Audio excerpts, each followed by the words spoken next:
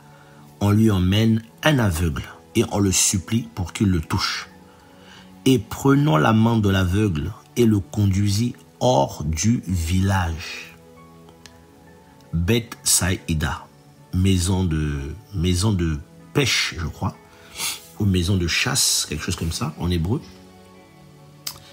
Maison de pêche ou maison de chasse, si ma mémoire est bonne. Voilà. Ou bien village de provision,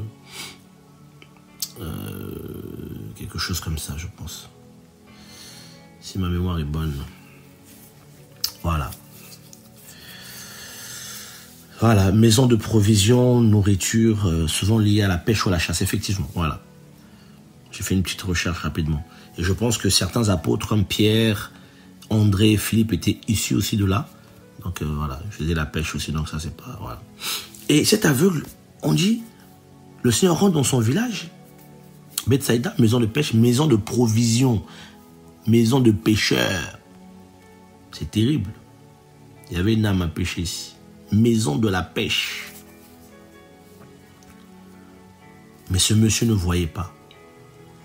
Quelqu'un dit au Seigneur, s'il te plaît, touche-le. Le Seigneur aurait pu le guérir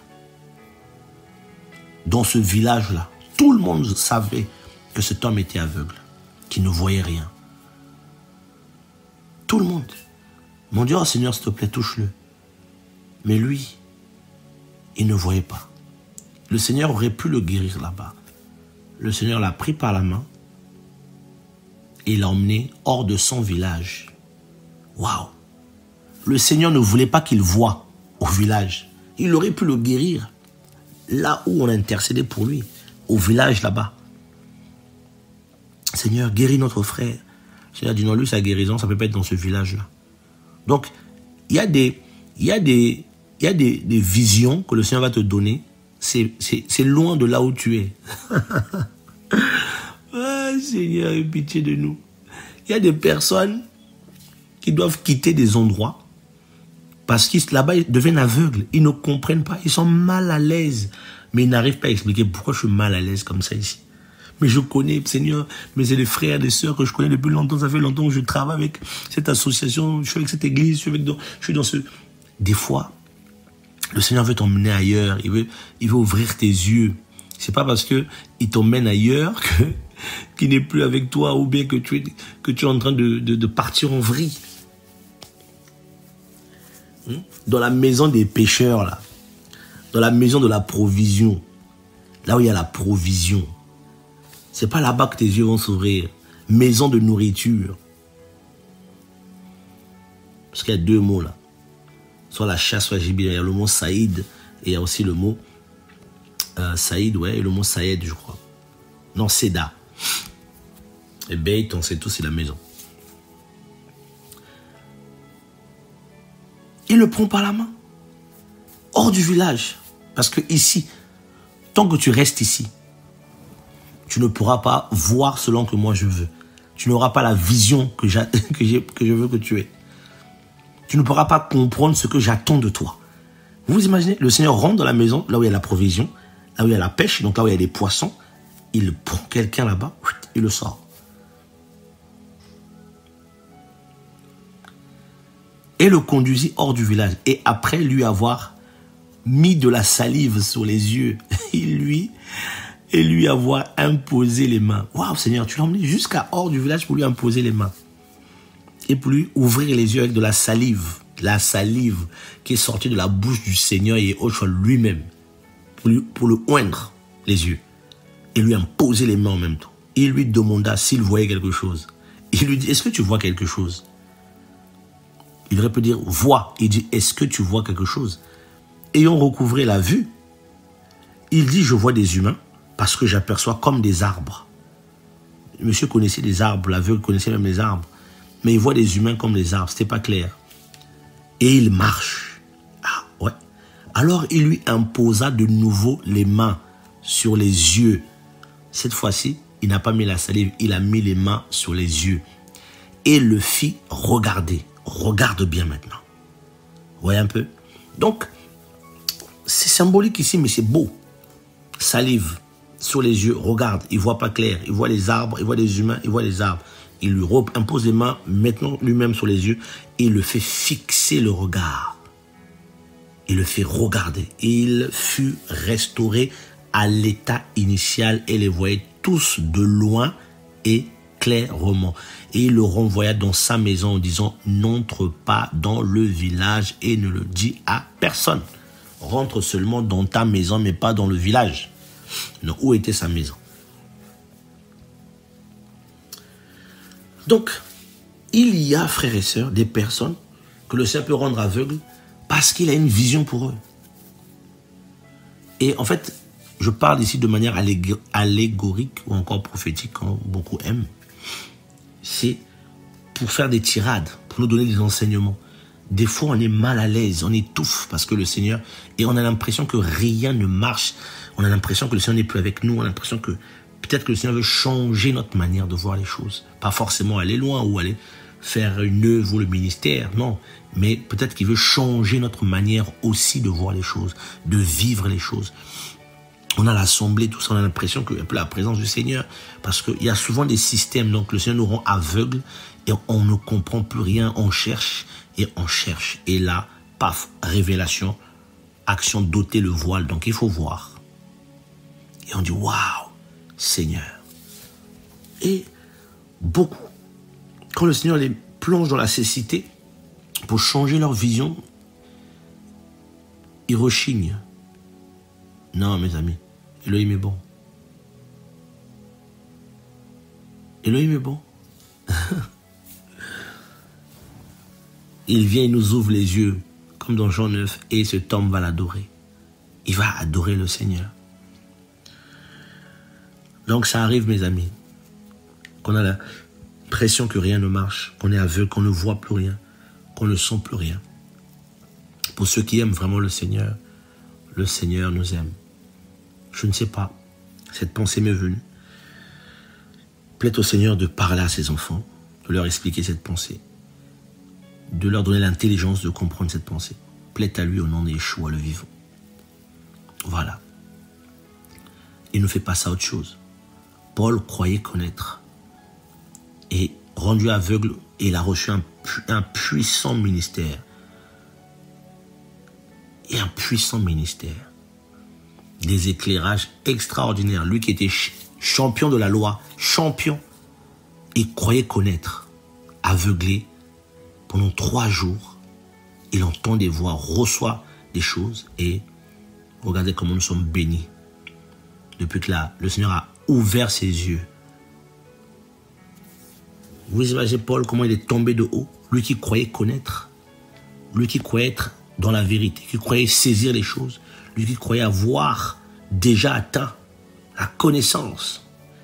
Il lui manquait la connaissance précise et correcte.